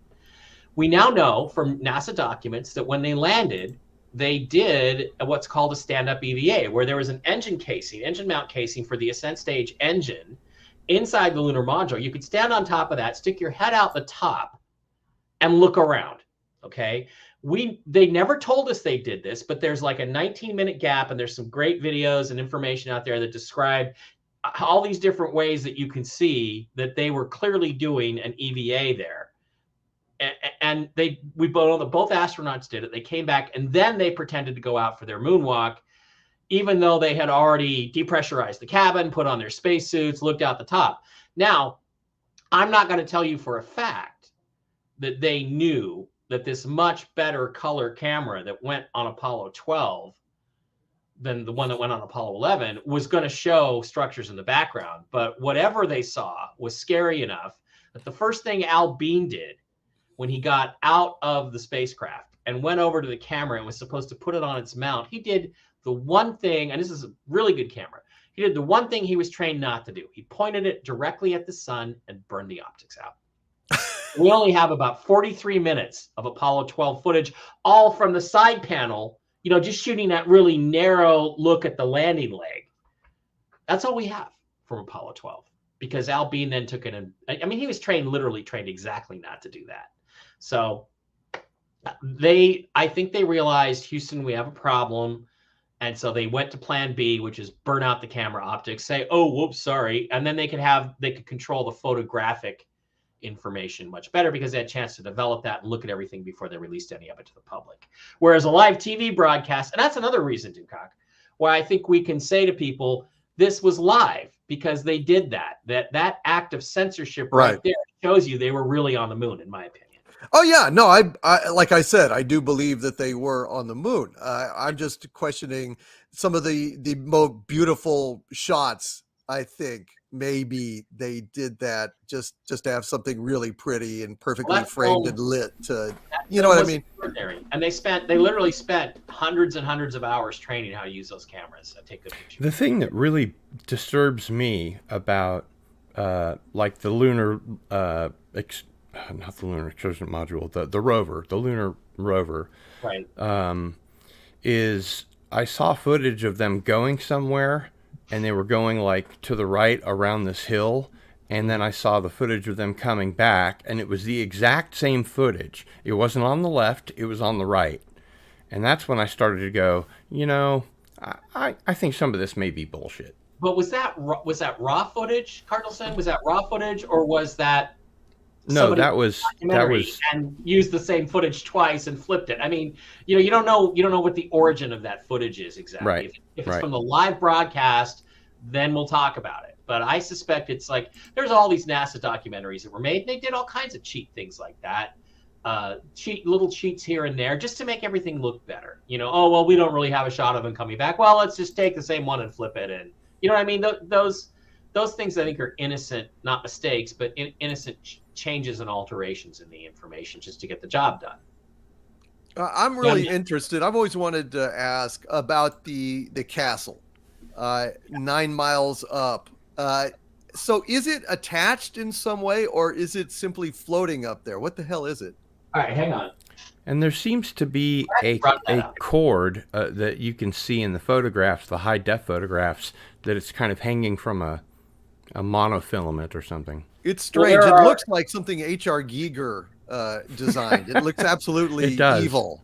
It's very strange. Yeah, let me see if I can find those pictures. Because that's fascinating. The shard, of course. All the. I mean, that shard sticking up like 1.5 miles over this otherwise smooth, more or less smooth surface. I mean, it's just no way. I think it's 9 miles. Yeah, well, I thought that the castle was 9 miles up. Is the shard also 9 miles? Oh no, you're right. The tower, which is behind the shard, the shard's about 1.5 miles. Tower behind that's 7 miles, and the castle is about 9 miles up. I'm trying to find the picture here. Damn it. Okay. You're not going to be able to see from this resolution, but this is what. Hang on, let me make you big. Hang on. This is what he's talking about. Uh-huh. And what there are is that this was an interesting. It's this second image, this one, right? But you can't see it, unfortunately, in the print version I have. Right. I've got the online version.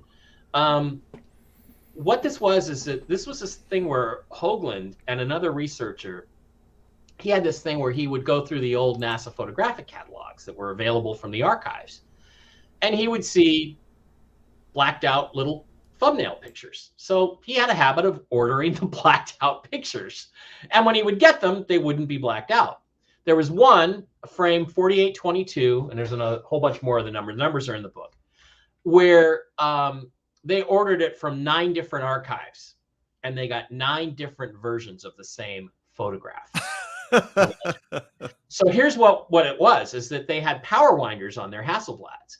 So this was a power winder sequence where the guy held down the shutter, and the spacecraft is moving at what, 17,000 miles an hour? Right. Snap, snap, snap, snap, snap, snap, snap, 9. So they were then able to figure out, okay, this is the sequence of the 9. And you could see that this structure, this castle thing, you could see it like from this perspective, and then in the next frame it would move, and the next frame it would move, and the next frame it would move.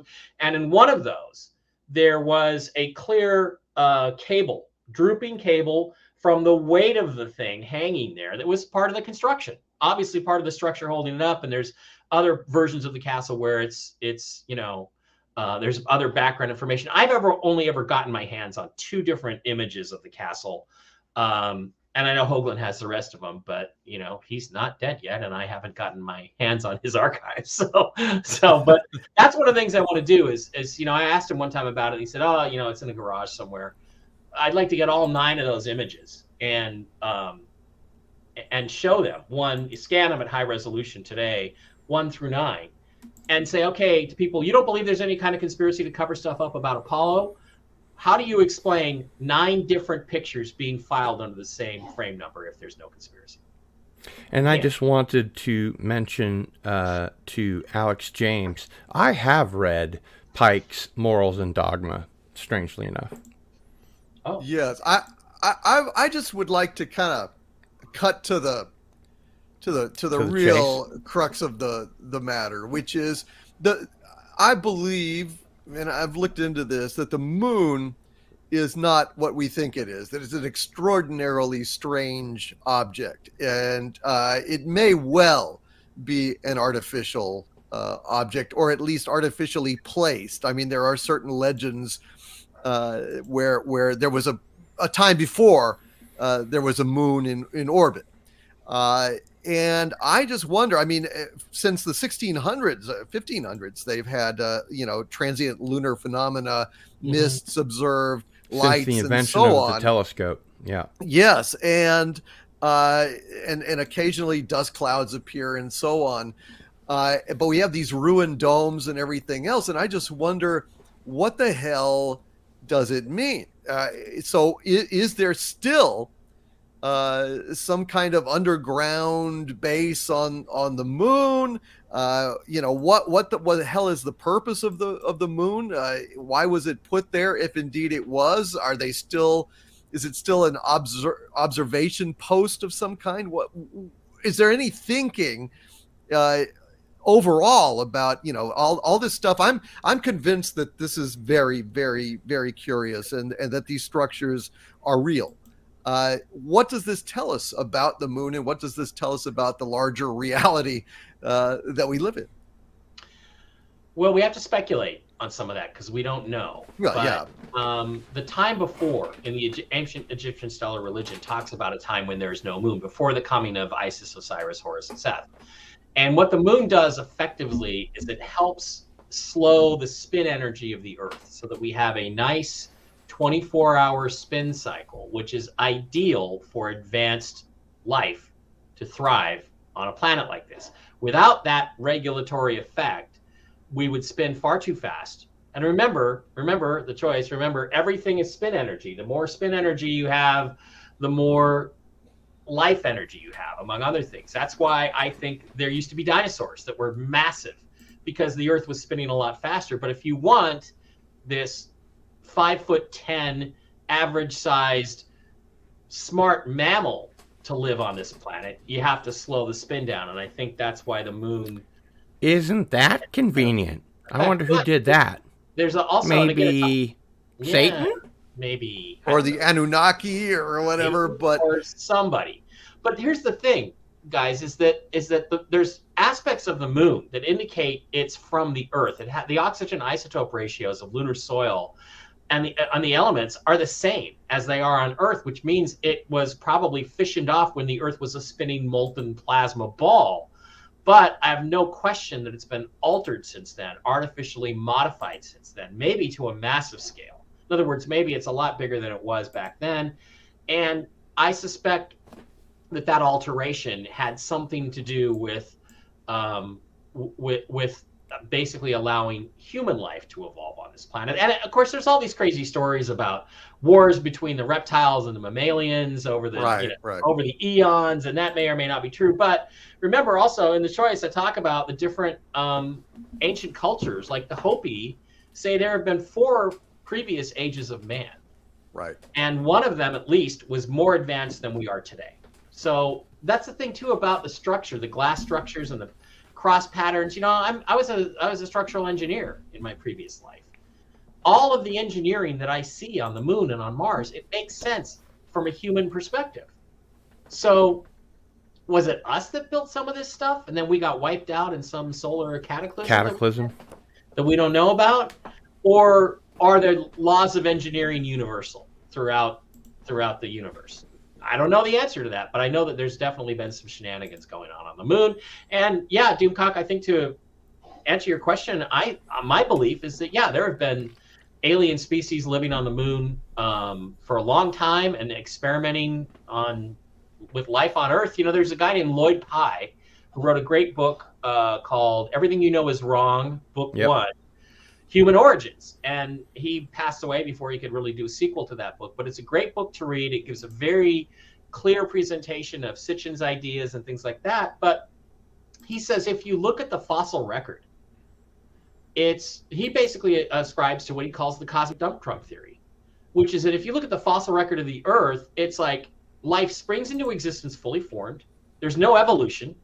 It evolves in a micro fashion for about 1 million years, and then it's wiped out in some disaster. And then somebody else comes and says, looks like a good place for life. Here, let's dump a bunch of life on there and see what happens. And that's basically the pattern of life evolving on Earth. So I suspect that the moon has been used as a staging post for those kinds of experiments for probably in the millions of years. And it is the reason I wonder why I don't feel like just having it be ejected from the Earth somehow is all that viable, because it's clearly, I mean, this is a fact. It's hollow. I mean, when impacts, seismographic equipment, when there's an impact on the moon, it echoes in there. And it may not be hollow, but there are certainly vast ephemerate existent caverns. Yeah. Vast. I'm doing my Richard Jordan impersonation there. And it was almost Shatnerian. He was such vast. When you said that, I almost thought ephemerate existent. Peterson. What's his Jordan Peterson. Jordan Peterson. Just for a second, that flashed through my mind when you said that. But there's these huge caverns, and that's what caused all the ringing. And that was Apollo 16, the only lunar module ascent stage that was deliberately impacted onto the moon. There was rang like a bell. It was named Orion. It was named Orion, which is the equivalent of Osiris in the ancient Egyptian stellar religion. Mm-hmm. So Osiris got ritually sacrificed. He did not just get left to die in space. And they had all these seismometers that recorded all this information where it rang and rang for about 14 hours. Thank you, Beth. See you later. Really empty. It's a strange situation up there. It really is one of the most fascinating objects in space. I mean, it makes no sense because there's no corollary anywhere that we've ever seen. Now, granted, we haven't really seen planets around other solar systems, right, but there's no corollary. I mean, it's I think Arthur C. Clarke called it, or Isaac Asimov called it, a double planet system. It's 2 planets. It's not a moon and a planet. But there's a guy named Tom Van Flandern, the late Dr. Tom Van Flandern, wrote a great book, Dark Matter, Missing Comets, and New Planets, or something. I remember that. Great book, very technical, but great book. And he says that he describes to what he calls a solar fission theory, which is that NASA's accretion model of, clumps of matter coming together and getting heavy and starting to spin and then becoming planets and acting like vacuum cleaners doesn't make any sense, because why are all the planets on the plane of the ecliptic? And what he says is that happens to the sun. It becomes this big spinning ball, and it spews the planets out when it gets moving too fast. There's too much angular momentum or spin energy. Right. And in his theory, you get these big gas giant planets that would then spiral away and cool down, and the inner planets would be rocky planets like the Earth, and they would then spin off about a 25% chunk themselves. And he worked all the mathematics out, and that actually means that Mercury is then an escape moon of Venus. It came from Venus, and the moon came from Earth, and yada yada yada. And Mars is actually a moon of another planet. What about the well accepted theory that in proto Earth, like during the first billion years or whatever, a Mars sized object came and impacted with the Earth, and that's what created the moon? Horseshit. I don't think I believe that. Yeah, I again, what I talk about in the choice a lot is how they come up with their theory, and then they try to jam the square peg into the round hole, which if you got a small enough square peg, you could do, and make their theory fit. But the information doesn't really fit. Again, the oxygen isotope ratios indicate that's not really the case. Mm-hmm. And it doesn't. It's like possible. Back in the early part of the solar system, there could be massive planetary collisions. I don't think there's any proof of that, and it all is dependent on the accretion model. And again, if the accretion model was real, we'd have planets coming in at all angles, whereas I think Dr. Wagner's model we do have two or maybe it's four other moons. I forget what they're called, but they follow and are in advance of the Earth and have a spiral sort of orbit. Yeah, everything has a spiral orbit, and again, that's torsion fields. That's the underlying undiscovered fifth physical force in the universe. And actually, Einstein did discover it, but he looked at it as a static force, where it wasn't strong enough to really influence anything. But he didn't look into what's called dynamic torsion. And there's a guy named Kozyrev, a brilliant Russian astronomer, who was thrown into Stalin's gulags and had all kinds of terrible things happen to him. So he had time to think about these things. Who basically says that torsion is the undiscovered unifying field theory that everybody's looking for. It's the force that requires everything to spiral. And if you look at the course of the sun through the galaxy, it's a spiral. And you look, really, everything is spinning and spiraling and torquing and torsioning. And it makes a lot of sense when you read his papers and go into the depth of what he talks about. And again, there's other people that are real experts on this. I think David Wilcock and Hoagland are bigger. They're more knowledgeable about this than I am, but I know enough to understand that it makes sense. So, okay. Again, you're looking at Mike, remember, Gil, just to finish this, we're operating in a very limited model of physics. That's why we had to come up with bullshit like quantum physics, because James Clerk Maxwell actually would have been able to unify electromagnetism and gravity, and everything would all work together if he had been able to include higher dimensions in his original work, which he did. So all the equations now that are called Maxwell's equations, upon which everything else has been based, Einstein and relativity is all based on Maxwell's equations. They're not Maxwell's equations. They were taken out by a guy named Oliver Heaviside, who thought that thinking in higher dimensional terms was, quote, mystical and should be murdered from the theory, which after Maxwell died, that's exactly what Heaviside did. Mm-hmm. And so you end up with basically, Einstein and everybody else has been trying to polish a turd since the late 1800s when Heaviside intervened. If we had gone with, okay, we can include higher spatial dimensions in these equations, we would have had these answers that they tried to tell us on the monuments of Mars. Didn't Immanuel Velikovsky try and promote that theory?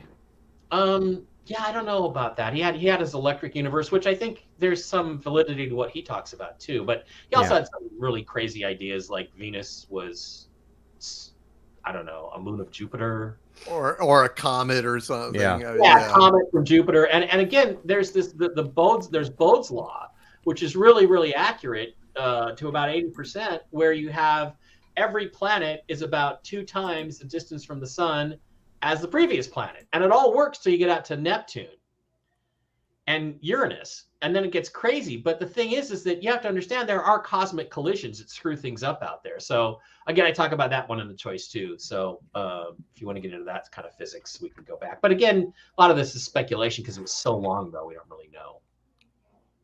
But that's true what you say about that we may have had many ages of civilization on Earth. I like to listen to Randall Carlson, for example, and he makes a great point that, you know, most traces of our civilization, if we stopped existing, most traces of our civilization would be gone, not in 20 or 30,000 years, but in like 4 or 5. Yeah, 1,000. Yeah, actually, maybe 1,000 years. Yeah, and 1,000 years, most cities would be just a bunch of rusted iron and stuff. And it's interesting because there are places in Africa where there are just these big fields, dirt fields of elements. And you're like, well, it could have been a city. That's what would happen in New York City if we just left it to nature in 1,000 or 2,000 years. You're right.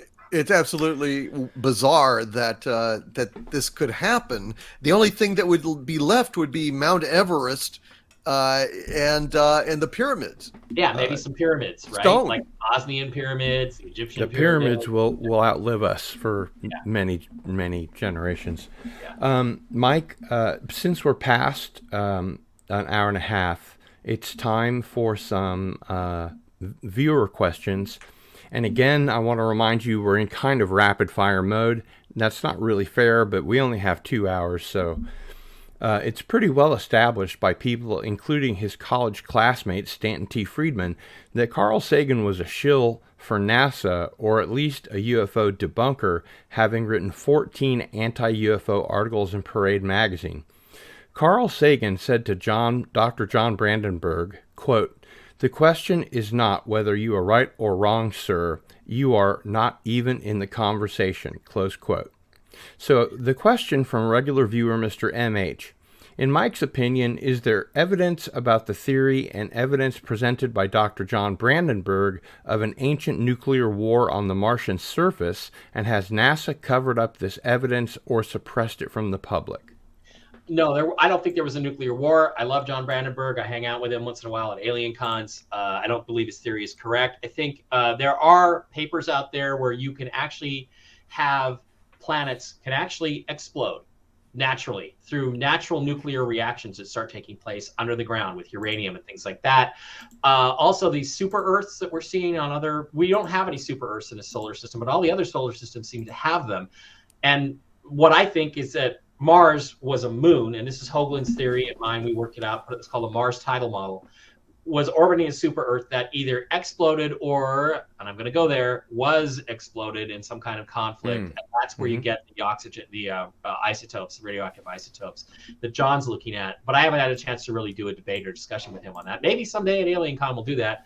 Carl Sagan was mentored at Harvard by Dr. Donald Menzel. Dr. Donald Menzel is famous as a UFO debunker. He is also listed as one of the founding members of Majestic 12 or MJ12, which is in Hidden Agenda and NASA the Secret Space Program and many other books and Dark Mission, where they were basically set out to make sure the public did not find out about this stuff too quickly or in a way that wasn't controlled by the government. And it's interesting because Sagan was very fascinated by Sitchin's ideas and ancient astronauts and ancient aliens and all that stuff, and even UFOs. Talked to Hynek about it frequently until 1972. Well, what happened in 1972, guys? Dr. Donald Menzel died. He was replaced. And it was the last manned mission to the moon. And he was replaced on MJ12 by Carl Sagan. That makes sense. His mentor at Harvard recommended. Another quick rapid fire question from our viewing audience. Can Mike share his knowledge or opinion on remote viewers having viewed the moon and Mars and the insights they've gained from doing so about the planet's ancient past, present, and future? Well, I used Jennifer Falah-Doring, who was in here earlier. I use her as a remote viewer on my show, and I do know the technology exists. I do know it does work.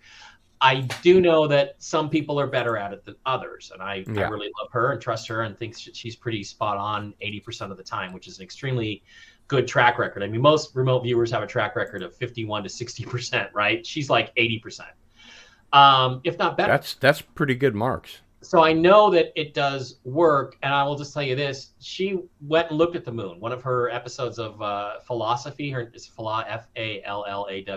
She puts out a show called Philosophy. She went and looked at the moon at my request, and what she saw there was not good. Can you give us anything about that? Well, there are these praying mantis type aliens, which my friend Tom Reed had a childhood encounter with. And everyone who's ever encountered them is terrified of them. Wow. And a guy, Uncovering Aliens, the show's been mentioned a couple times tonight. I did a show with Stephen Jones, one of my friends from that show, who was an experiencer. And we were at an abductee's house, and Daryl Sims had this great book. It was like a police sketchbook. And he did the different eyes, different nose, different mouth. And this one guy said, "This is what I saw." I flipped through all these different pages, and it was one of these praying mantis type things. And Stephen was, the aliens are simply here to help us in the next stage of our evolution. Sweetness and light. They're our space friends. He had to get up and leave the room when he saw it because it terrified him. So that's all I'm going to say. There's good aliens, there's bad aliens, just like people. And another quick question we have from Mr. MH. Do you think the presence of helium-3 on the moon is going to provoke a race between nations to get mining rights to the moon in the future, or has an extraterrestrial presence beaten us to the moon, claimed it, and that's why we haven't gone back to the moon in 50 years? And that's really two questions. I'm sorry. Yeah, it is. I don't think that's the reason why we haven't gone back. I think we didn't go back because in 2022 dollars, the Apollo program cost $85 billion, which, unless your name is Ukraine, you're not going to get that kind of money from our government. Bezos. Bezos or Elon. So that's the biggest reason we didn't go back. And also because we went there to retrieve technology. And one of the things in Dark Mission and the other books I've written about the moon, I show you pictures of technology I think we retrieved and brought back, and I think we reverse engineered it, got what we wanted, and nobody else could go to the moon, so why did we need to go back? We got what we needed. We did the Terminator 2 thing and started reverse engineering this technology that we found. That's why I think we didn't go back. And the first part of the question was what? It was question. Do we remember it? Let me get back up there. Do you think the presence of helium-3 on the moon is going to provoke a race between nations to get mining rights to the moon in the future? Yes, and a good guy to look at that about that is read up on Dr. Brooks Agnew, who is on my Saturday night show that I do. He's great. Dr. Brooks talks all about mining to the moon in the future, and helium-3 is very, very rich there. There's a lot of it. Yeah. Okay, another quick rapid-fire question. Can you tell us, Mike, who is Jim Delatoso, and how has his work played a role in all of this? Well, Jim Delatoso is a computer imaging specialist, a computer specialist, basically a programmer, who I've known, since the late 90s. We brought him into Uncovering Aliens and looked at some information on that show. He was on that show as a guest. And he's a really smart guy. He ran Village Labs. They used to do Hollywood special effects. They worked on the first Lost in Space movie in 1997 or 98. Which, were it not for the Akiva Goldsman script, would have been a pretty good version of Lost in Space. And the fact that number 2 looked like a turd. It didn't look like a flying saucer. God, come on, guys. It was horrible. The new ones don't look like flying saucers either. But no, I think that movie had promise. It just the script. It was a day the script stood still on that one. But Delatoso is a smart guy and pretty much an expert on imaging and stuff. And if I ever need help on, you think this is a real image, I'll run it by Jim. And he's been doing this, since computers were invented. He's been doing this stuff, so he really knows his shit. You're muted. Cardinal Sin, you're muted. Gil, you are muted. Cardinal Sin. I apologize. Gary, do you have any questions you would like to ask Mike at this point? No, I think we're good. I was going to go into another segment about Freemasonry, but now that there's new information in the private chat, I'll just save that for him later. Okay. Doomcock, same question for you. Yeah, I'm interested in Why do you think that the Chinese or the Russians haven't busted us? I mean, they must have their own pictures. And wouldn't it be a wonderful propaganda blow against the United States if all along they were revealed to be utterly and completely lying about the stuff they saw on the moon? I mean, we were, we got to the moon first, and aren't we wonderful? Yes, but you're lying. Why did they do that? Well, first of all, we have to wrap this up because Amaranth's live stream is about to start. So I just want to let you guys know that. I got to get over it for that. But I'm just kidding. But okay, that's a political question. That's a political question. And so let's go into politics. You are assuming that what you see in the political world is real, that the Russians are really our enemies. Well, keep in mind, this is a viewer question. You have to assume that. Yeah. What if that's not true? What if there's good guys and bad guys, but they're not who we think they are? They're not nations. They're banks. They're families, ancient families who want to dominate our planet, that are connected to these secret societies we've been talking about. If that's the case, then the guy in charge of Russia right now, Russian man bad, maybe has a different agenda. He might want to embarrass certain people that might be pretending to be in power right now and help other people, but he may not. Again, if that's not part of the script, then he's not going to go along with it. Right. And everybody probably had the same concerns. I'm sure the Russians were to some degree informed about what was found on the moon, and maybe the Chinese. But remember, what got Kennedy killed was that he wanted to go to the moon with the Soviet Union. He had made an offer to Nikita Khrushchev, and it was agreed to by Khrushchev 10 days before they blew his head off in Dallas, which is Ancient Aliens and JFK, which is my favorite book out of the ones I've done. There's the cover of it right there underneath that wonderful portrait of me.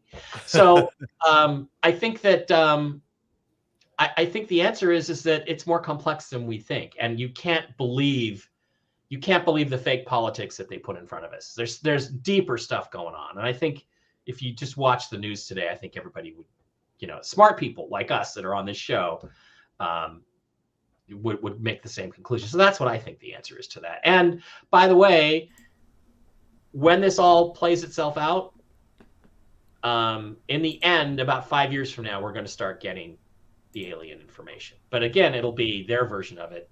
They're going to give us trickles, drabs, right? Yeah, we have to be careful. That's what yesterday's congressional hearing was partially about. It's just we did have a question from the chat.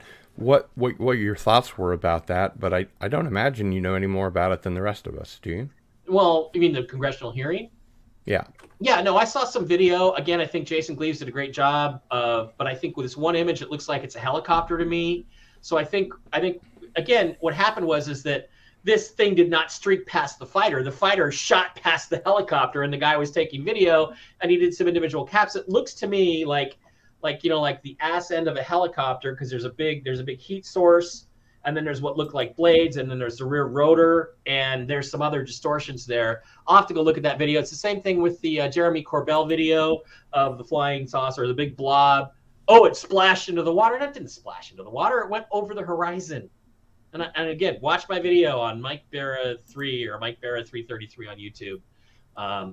So a lot of these videos that are being put out are fake. Well, they're not fake. They're real videos, but they're not what the Pentagon is pretending they are. So the question you have to ask them, and I think this is the most important question right now, is why do some people in the government and the media want you to possibly believe that these are alien spacecraft when I think it's pretty clear they're probably not? Why do they want you to believe that?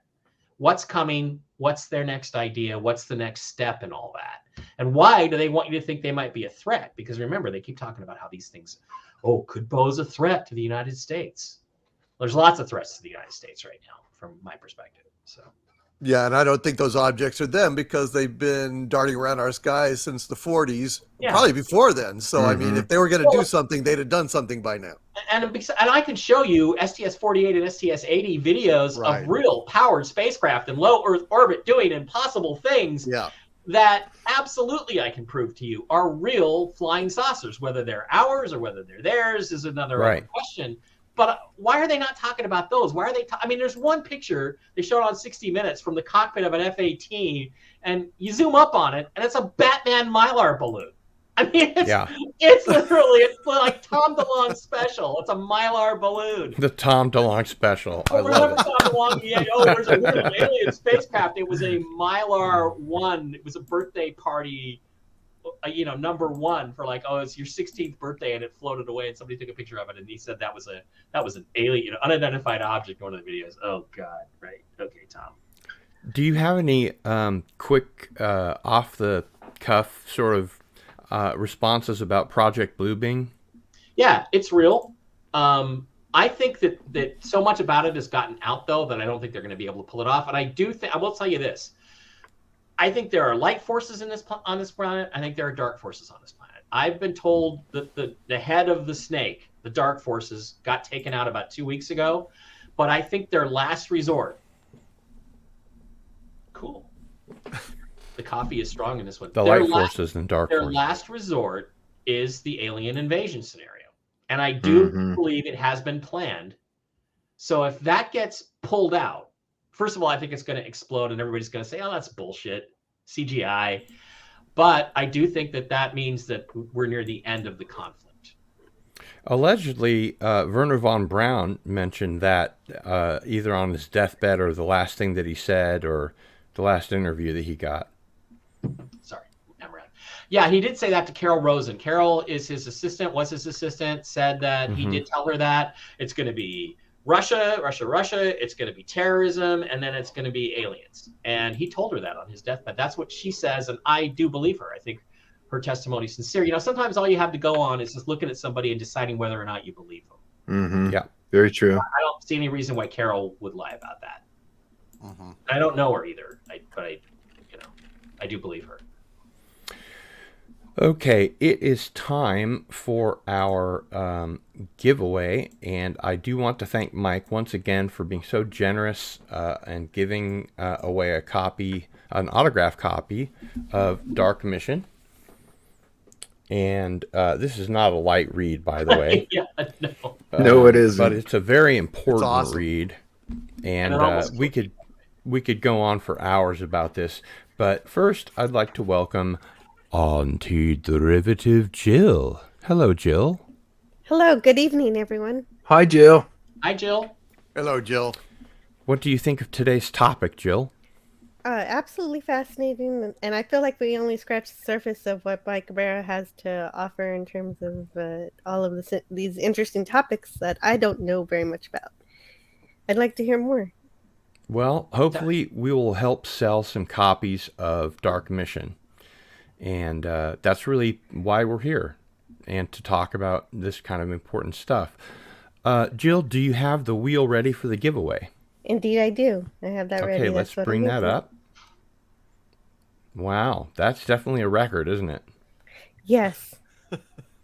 Now, Mike, I wanted to let you know that everybody in the chat is welcome to participate in the giveaway, including my mods. So if one of my mods wins, it's completely coincidental. They're as interested in this topic as anyone else. Okay. So I think the last time we had Walter Bosley on with Micah Hanks, and one of the mods won the book, and somebody said it's cheating or whatever. But yeah, no, Walter Bosley, by the way, is a great guy. A great guy. I really support him. I think he's really smart. Oh, great. We'll get you on a show with him. One of those guys that I don't understand why he doesn't get more attention. I know, right? There's a lot of people in the UFO community who get a lot of attention who don't really have much to offer. And there's a lot of guys that have a lot to offer that don't get enough attention. He's one of them. Ari is asking, can you say Dark Mission in an Australian accent? I'll give it a shot. Most Australians, and I apologize in advance to my Australian viewers, or at least it's a way for Americans to think of doing an imitation of Australians, is to have a statement like a question that goes up like a question at the end. And so it would be, for instance, Mike, did you write a book called Dark Mission? Yeah, yeah. But the thing is, the Canadians do that too. That's the essence of the Canadian accent. Which when I lived in Canada, I was really good at doing. Hey, it's about time to get out of the house, eh? There you go. But yeah, they put a question mark on the end of everything, whether it's a question or not. So it doesn't sound right. And you're like, what? Yeah, I can't do an Aussie accent. So off the top of my head, it's something. It's sort of like, my Christopher Walken impression. I've got to warm up my pipes first, and I'm sure Doomcock knows everything about that. Yeah. All I could say is when you have to go ahead and talk about UFOs, you're gonna take it and like it. You understand? Yeah, I have a friend who has a U2 tribute band called Hollywood U2, who are really brilliant, by the way. And Joe looks like Bono, same size, voice is so close. But it's the same thing. Like if they play Friday and Saturday, on Friday sounds really good, but by the second night he's so deep into the impersonation that you cannot tell the difference in the singing voice or in the speaking voice. It's really amazing. I've done that before. I'll go into it later, but maybe I'll save that for. What do you think, Doomcock? What do you call the material you reserve for channel members and Patreon subscribers? Exclusive bonus content. Content. Yeah, That's bonus content. Yeah, exclusive. Maybe I'll leave that in my bonus content now that I'm getting ready to be monetized. Okay, I get really nauseous watching my head go around in a circle. So, if you would, Jill, please spin that wheel. Absolutely. Thank you. And good luck to everybody. You spin me right round, baby, right round. What? Oh my God. Can you believe it? Mr. MH again. Good job, Mr. MH. Congratulations. Congratulations, Mr. That MH. is wonderful. Hail to Mr. MH. Indeed. If he can send you, like, I'll personalize it any way he wants. I'll just send him that copy that's sitting right back there. Personalize it any way he wants. Tell me what to write. Send me an email. Give me his address. I'll personalize it and drop it in media mail. It takes about 7 days. Costs about $3. Thank you so much. That's really generous of you. Will you come back and talk about some of these other books that you've written? Sure, anytime. I'd love to talk about the JFK thing, that's because there's so much misinformation about Kennedy's assassination and his connection with aliens and extraterrestrials and what he knew about it. I think that'd be great, or any of them, anytime, except the Bermuda Triangle book. That one kind of bores me, but I just had a contract. I had to finish it. I'm just kidding. There's plenty to talk about with the Bermuda Triangle. I'd love to, and I'd love to do, talk to you on any of the other shows. I'd love to come back and hang out with Doomcock and you guys and explain why Star Trek Strange New Worlds is not actually good. It just sucks less than the other Star Treks. Yeah. Agreed. Oh completely. God, I know. It's insane. But yeah, I put my email in the private chat here, and Right. Or if you want to send me yours as well, we'll get in touch and hang out. Yeah. All right, sounds cool. I'd love to. Well, I feel like we could go for another 2 hours, but we have to respect everyone's time. Again, Mike, thank you so much. You've been very generous with your time, answering our questions. Well, I'm not that generous, Gil, but yeah. Okay. And Doomcock, thank you for being here. I know that your time is at a premium. I'm very appreciative that you're here. Also, Gary Ambrosia, thank you so much. Gary actually, kind of behind the scenes information, kind of helped set this whole thing up. As Mike mentioned, we've been trying to find a good time for like about a year now. And Gary Ambrosia was very important making that happen. So yeah, thanks, Gary. Thank you, Mike. Fantastic. Great to meet you, and what a great broadcast tonight. Had a lot of fun. Thank you. I appreciate that. And Jill, thanks for coming on and spinning the wheel for us. I really appreciate that. I do want to, before You're we welcome. go, I'd like to remind people to please subscribe while you're here. Hit that notification bell so that you know when I have videos and more excellent content like this coming out. You can go to gilstore.com for Into the Fringe merchandise and all the other shows that I have So do please check that out. And that's about it. So let's see. We have a little bit more things in the comments. Don McDouglas says, good night all. Thanks for the great stream as always. And thank you for subscribing, James Pruitt. Yes, thank you for subscribing. That's one good thing about Stream Ellens that I know so far. I have a lot to learn, but hopefully my very helpful mods and friends will get me there. So for Antiderivative Jill, Gary Ambrosia, Doomcock, and Mike Bara, it's Cardinal Sin out.